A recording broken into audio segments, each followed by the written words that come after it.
Walaupun kadang kita tidak pernah lihat langsung, mungkin nama harimau tidak asing bagi kita. Hewan yang dijuluki kucing terbesar ini sangat populer dalam berbagai cerita rakyat, film, sering digunakan di lambang olahraga, dan termasuk lambang negara.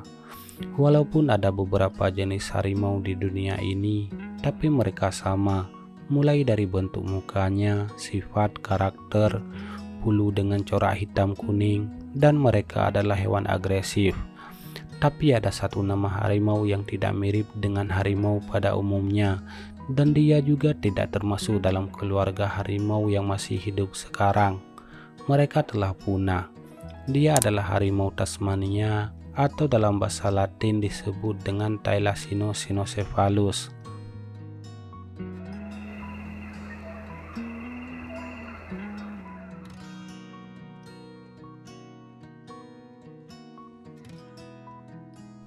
Harimau Tasmania dalam bahasa Inggris disebut dengan Thylacine. Mereka sebenarnya tidak masuk dalam keluarga harimau atau dalam keluarga Felidae, yaitu keluarga kucing. Tapi harimau Tasmania memiliki keluarga sendiri, yaitu Thylacinidae, yaitu binatang marsupial karnivora terbesar di dunia dalam ordo Dasyuromorphia.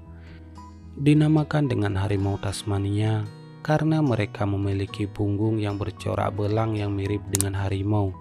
Tetapi ada juga yang menyebutnya serigala Tasmania karena bentuk tubuh dan sifatnya mirip dengan hewan dari famili Canidae. Tasmanian tiger, easily distinguished by his straight, unjointed tail, is also a dangerous opponent. Hewan ini asli Tasmania, Australia, dan Papua Nugini, dan mereka telah punah pada abad ke-20. Dan hewan ini sendiri merupakan spesies terakhir dari Thylacinidae. Menurut penelitian dan bukti yang ada, hewan ini adalah hewan nokturnal yang aktif pada malam hari, dan karakter mereka pemalu. Bentuk tubuhnya mirip anjing, ekornya kaku dan terdapat kantung di perutnya yang mirip dengan kanguru. Terdapat bercak belang di tubuhnya yang mirip dengan harimau. Menurut Mashable.com, meskipun harimau Tasmania tidak terlihat lagi di daratan Australia pada saat penjajahan Inggris, tapi populasi kecil hewan tersebut masih ada di Pulau Tasmania.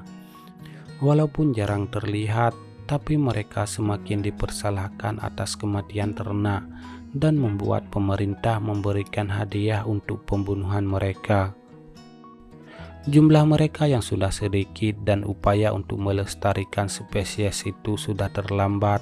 Harimau Tasmania terakhir tercatat ditembak dan dibunuh oleh seorang pemburu pada tahun 1930 di alam liar. Dan harimau Tasmania terakhir mati di kebun binatang Hobart pada tahun 1936. Dan harimau Tasmania dinyatakan punah pada tahun 1986.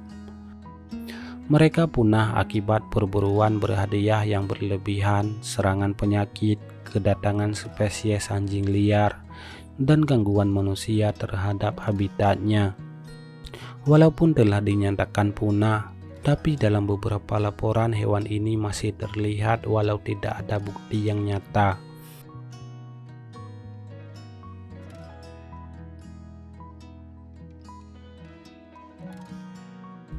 Cerita yang sangat populer terkait punahnya harimau Tasmania terakhir yang mati di kebun binatang Hobart pada tahun 1936 dan bangkainya diberikan ke museum setempat. Tapi setelah itu, kerangka dan kulitnya menjadi misteri dan tidak pernah ditemukan. Museum dan galeri Tasmania kehilangan jejak bangkai hewan itu dan diduga bangkai atau kerangkanya telah dibuang. Tapi menurut penelitian terbaru, menemukan bahwa ternyata selama ini kerangka harimau itu berada di museum dan terawetkan, namun tidak dikatalogkan dengan benar. Contohnya tidak tercatat ini binatang apa, asalnya dari mana, atau status dari hewan ini apa. Tetapi kemudian ditemukan kembali catatan terkait pengawetan di museum yang tidak dipublikasikan. Penemuan itu mendorong pengkajian ulang koleksi museum. Kemudian mereka menemukan spesimen harimau Tasmania betina yang hilang di sebuah lemari di Departemen Pendidikan Museum. Dan ternyata spesimen itu telah dibawa berkeliling Australia untuk pameran.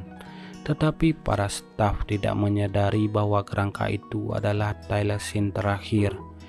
Dan kerangka itu dipilih karena merupakan spesimen kulit terbaik dalam koleksi, dan mereka mengira saat itu hewan ini masih ada dan hidup di alam liar. Kulit dan kerangka individu terakhir dari spesiesnya itu sekarang dipajang di museum di Hobart. Sekian saja videonya, jangan lupa subscribe untuk update video lainnya.